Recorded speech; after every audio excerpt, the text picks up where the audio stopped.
I'm going to go ahead and review some of the topics that we addressed prior to spring break, just reviewing some trigonometry, just to get your mind back into some of the thinking that we should be doing.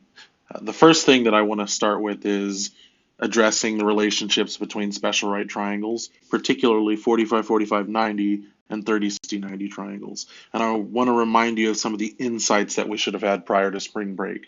That if the leg had a length x, then the hypotenuse would be the leg length times the square root of 2. And that's exactly what is shown in this example here. In the 30, 60, 90 triangle, if the short leg, this one here, the one opposite the 30-degree angle, had a leg of length x, then the longer leg would be that short leg times the square root of 3 right there. And the hypotenuse would be twice the length of the short leg. Really, everything came back to the length of the short leg, that bridge between the length of the hypotenuse and the long leg length was the short leg length. Those are things that you're expected to remember from last unit. As well, we established some definitions of trig ratios. Particularly, we define the sine, the cosine, and the tangent of a particular angle. In this example, um, angle A, I can find the sine of angle A by noting that the sine is defined as the opposite side divided by the hypotenuse. And the mnemonic that we use to remember what the sine, the cosine, and the tangent were was SOHCAHTOA, that sine is opposite over hypotenuse, that cosine is adjacent over hypotenuse, and that the tangent is opposite over adjacent. So the sine of angle A in this example would be A over C, as shown. The cosine of angle A would be B over C, and the tangent of angle A would be opposite over adjacent, so A over B. Those are just some things that you can recall from some of the things that we've done over the past few units, or I'm sorry, the past few days. As well, we established this particular relationship that I don't know if we verbally said it, but that the sine of a particular angle is equal to the cosine of its complement. That if two angles were complementary, then it had to be the case that the sine of one equaled the cosine of the other, and that their tangents were reciprocals. And the way we developed that relationship was saying, consider some right triangle with an angle theta. Well, we know since this is a right triangle, the triangle angle sum theorem said that all of the angles have to add up to 180. So if this angle right here, the right angle, was 90 degrees, the sum of these two angles needed to be 90 as well. So if this one down here was a measure of theta, that would make this top one 90 minus theta, just because when I add those two together, I get 90.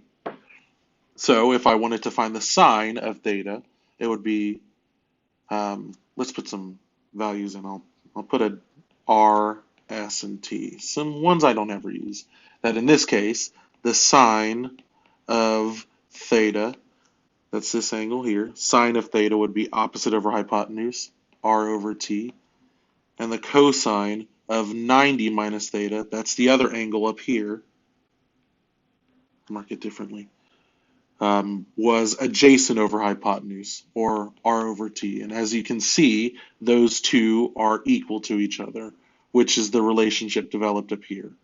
In the same way, you could do this for the cosine of theta and sine of 90 minus theta. And you could see that if I took the tangent of theta, that would be R over S, then it equaled 1 over the tangent of 90 minus theta, S over R, which is just a very short way of saying that they're reciprocals. As some quick examples that I want to do, given these three trig ratios for angle B, and that A is equal to 8 and C is equal to 17, I guess I'm finding the three trig ratios. So let's just start at that. A is equal to 8. C is 17. B is, well, we don't know, but we know how to find it. Since this is a right triangle, I can start using the Pythagorean theorem. Pythagorean theorem. Pythagorean theorem says that the sum of the legs squared is equal to the square of the hypotenuse. So b squared plus 8 squared is equal to 17 squared. And noting that it's not that I'm squaring b and 8 together, that I'm squaring each of those terms separately, the legs separately, and then finding what the appropriate value would be for b by solving the equation for b and taking the square root as necessary. So um, let's just proceed in doing that. B squared plus 64 is equal to 289. Or when I subtract 64 from both sides, I get that b squared is equal to 225. And if I take the square root of both sides, turns out that b is 15. Knowing that, I can now find the appropriate cosine, sine, and tangent values of angle B. The sine of angle B, well, I'll just write B. The sine of angle B is from this angle, what's the opposite over the hypotenuse? 15 over 17. The cosine of angle B would be what's the adjacent over the hypotenuse? 8 over 17. And the tangent of angle B would be what's the opposite over the adjacent? 15 over 8. The next example kind of hits at that relationship that we studied up here, these two, that if I knew that I had a particular angle, the sine of a particular angle, or the cosine of a particular angle, then it had to equal the cosine or sine of its complement. Meaning that in this example, I want to find a value of x for which the cosine of 73 degrees is the same. And that relationship said that if two angles were complementary, then I knew that the cosine equaled the sine. So this x here, not theta, x plus 73 needs to equal 90 because that's the appropriate relationship, knowing that the sine would equal the cosine. Solving that equation by subtracting 73 from both sides, I get that it equals 17 degrees.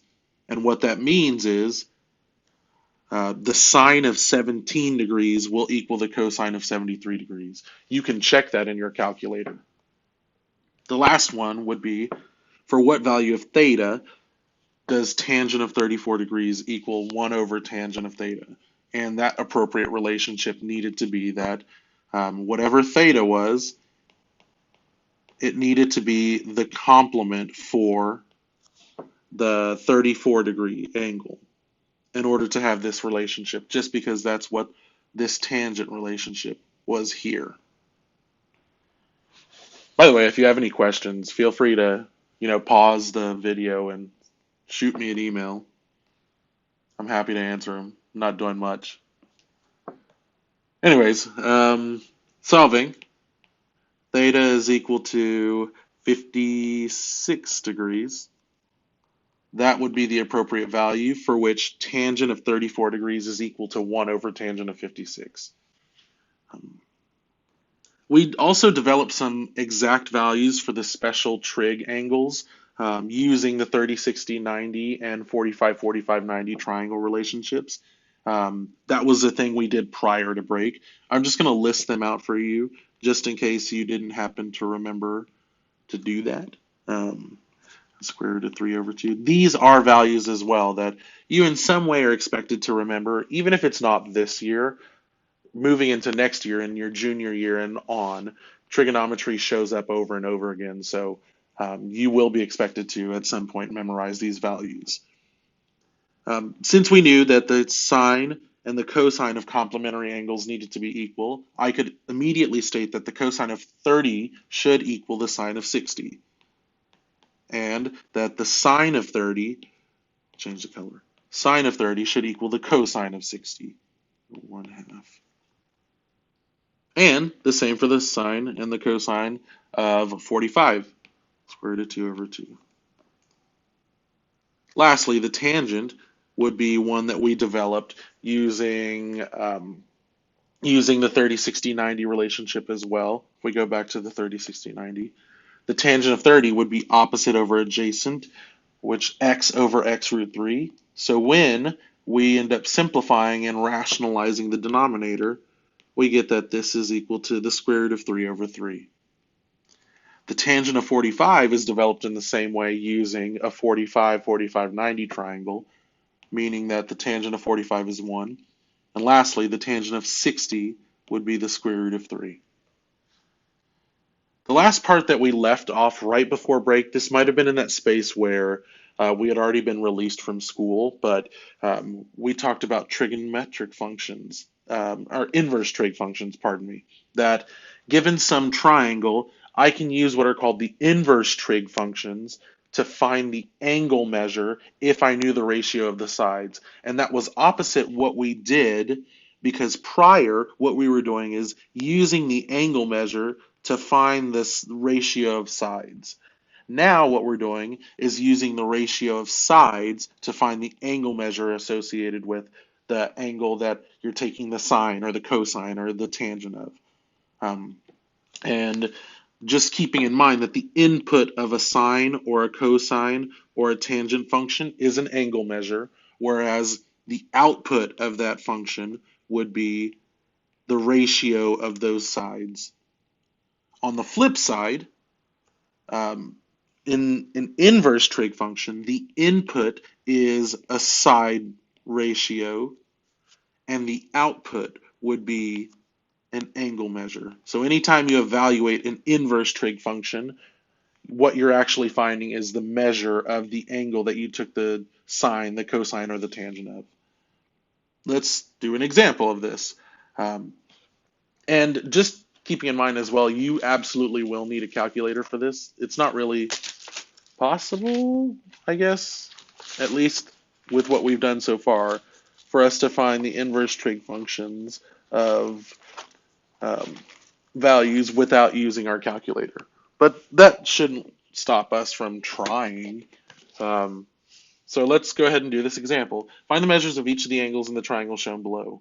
Well, the measure of angle C is already given to us, luckily. The measure of angle C is 90 because of its marking in the diagram. It's a right angle. So by the definition of right angle, it would be 90 degrees. The other ones we would need to find, and let's go ahead and write in those values, that A is 10, B is 4. We would know how to find C if we needed to, but the value and the beauty of trigonometric functions and inverse trig functions is that you don't have to use a particular inverse sine or inverse cosine or inverse tangent. You use the one that's most convenient to you. So if I know, for instance, that the given, if I'm looking for angle B, I know that the tangent of angle B is equal to the opposite over the adjacent, or 4/10. Simplifying, that would be 2/5.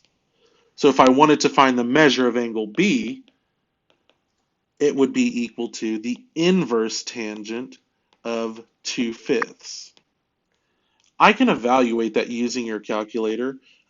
This one's not going to work. It's just a picture that I posted in the notes. But when I pull up my calculator outside of that, I'm able to use one of those buttons listed here.